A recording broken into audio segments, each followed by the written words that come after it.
don't know what we can talk about in this nation without talking about white superiority, honestly. Who defines the meaning of God also defines the relationship between economy and God. African Americans spent $1.3 trillion last year, making us the 16th wealthiest nation in the world. Why have we not turned those riches into wealth to develop our community?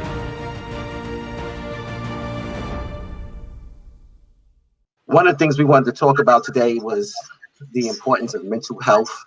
I think it's something we all know, it's something that's maybe not valued as much in our community. And I think it's very important that we see this as more of a strategic thing and more of I would say something survival, but something we need to really get into more effectively than we have. What is your take on things like that? Yes, I think this is really complex because what I see is that from the moment we were captured and brought to this country, there's been psychological warfare engaged on us.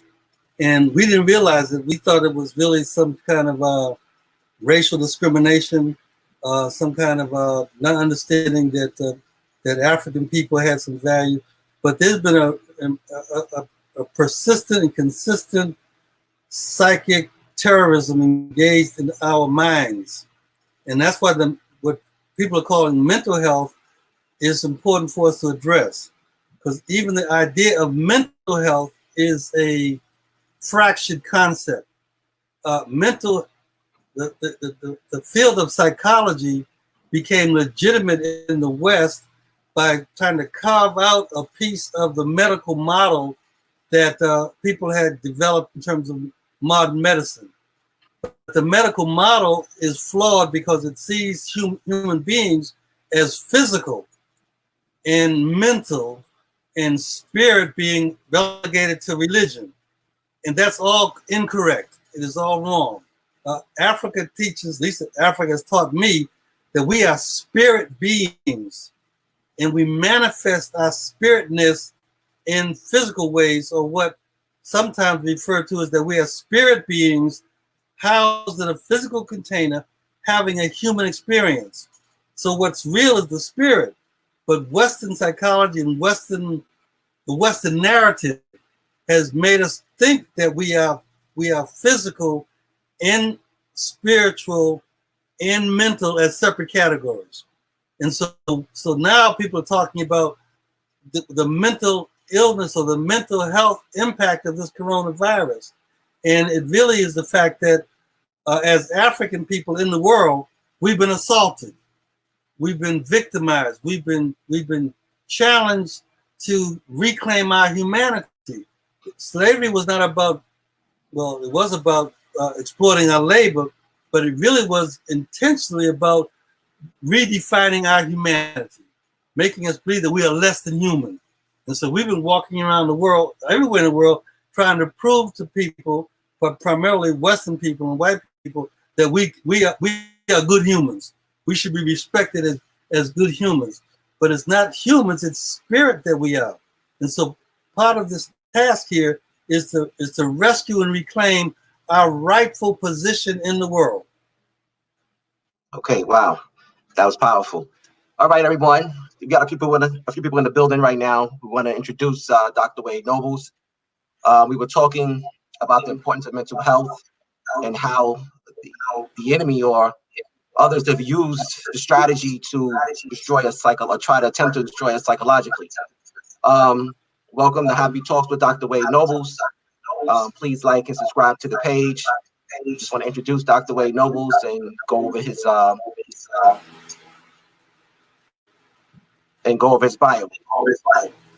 And that Dr. Wade Nobles, co-founder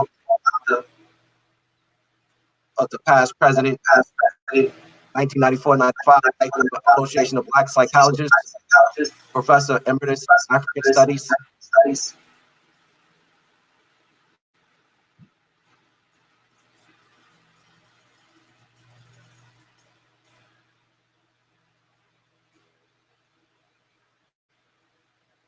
All right, we had a little technical difficulties here. I'm saying that again.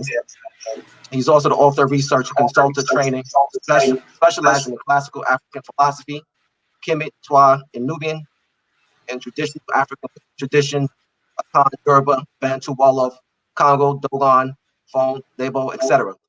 African American family dynamics, HIV/AIDS as they prevent pathological aspects of mythology, and healing rituals development.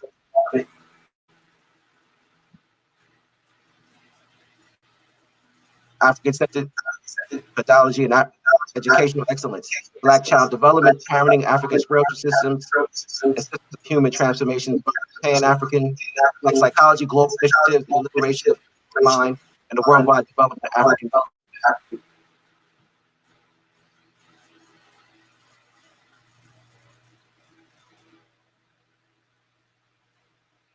All right, So, everyone. you were coming in and out. I don't know if that was Yeah, I was getting some feedback from some of the other streams, but I'll just make sure we're still broadcasting on the other networks because I was getting feedback there, which we didn't want to because it's actually a delay on these other ones. But what I'll do is I'll just keep it here. All right. Sorry about that. All right. So we want to get into some of the questions. When it comes to mental health, are Black people diagnosed differently than others? Yes, and very quickly, the diagnosis always defines and shows Black people to be worse than other folk. So there's some, I'm not respectful of the Western diagnosis of mental illness because I think the whole battery of Western psychology is flawed. And so you take a flawed science and you try to use it to understand people, you only get a flawed analysis. But even with that, though, we're getting an overly representation of things like schizophrenia. We're getting an over-representation of things like paranoia. But I think all those have to be challenged because the science itself, Western psychology itself, is flawed. It is flawed in terms of how it understands what it means to be a human being. And consequently, a lot of things that we find in Western psychology have to be challenged and corrected before we can apply it to Black people. Okay, and because it is treatment administered differently? Well, it's administered. Remember, I want you and your audience to keep in mind that they're using a tool that is designed to hurt Black people more than it's to help Black people. Keeping that in mind, the diagnosis that we get have to be challenged, and then the treatment itself has to be challenged. It seems to me that we are more often to be prescribed medication as a treatment modality than other mechanisms. And we certainly don't look at our own traditional systems of healing that come from traditional African thought. That's not even on the drawing board. Oh, wow. So with that said,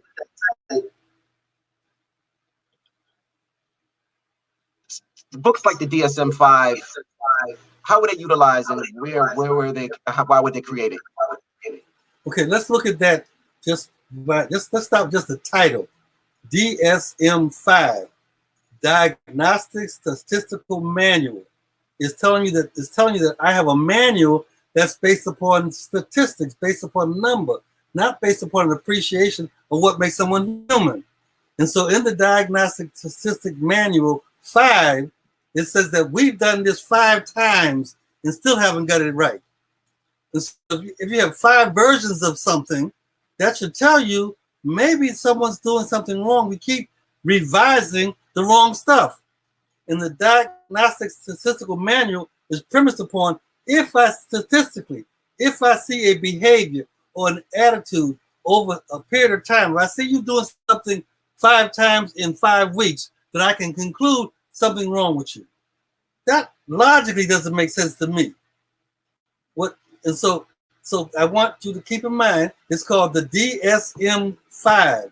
There was a DSM-1, didn't get it right. There was a DSM-2, didn't get it right. There was a DSM-3, didn't get it right. There's a DSM-4, didn't get it right. Now we're working on DSM-5. Why should I believe that if in 5 times you ain't got it right, this time it's going to be right.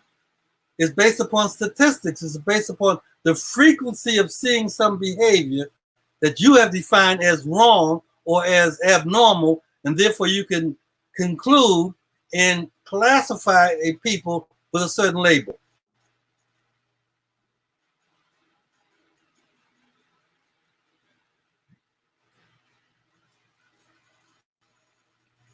Wow. Okay, so what does that actually stand for, the DSM-5? Like, what is it? When was it like first created? I don't remember when it was first created, but it's been around. It's been revised several times. But the DSM stands for diagnostic, S statistical, M manual, number 5. So taking statistical permutations of a certain behavior, statistically saying that if I see this frequently enough, then I can classify people's behavior as a certain way. Wow. Remember, DSM stands for Diagnostic Statistical Manual. I'm looking at the frequency, and I'm gonna give a silly example. If I say frequently, if you pick your nose 18 times, that's the statistics, and you do it over 5 weeks, that's the frequency. Therefore, I conclude that you are an aberrant nose picker. And aberrant nose pickers should be locked up or put in an insane asylum. That's to me. I'm being absurd here, but I want you to see how absurd it is. This thing, if I see a certain behavior so often for so long, I can conclude there's something wrong with you. I conclude there's something wrong with that method. Wow. So this psychological warfare on Africans, when did it begin? And can you elaborate on that? Well, I don't want to be too esoteric, but I think it began the first time the Aryans invaded ancient Kemet. Because see, people are confronted with, how do I deal with other?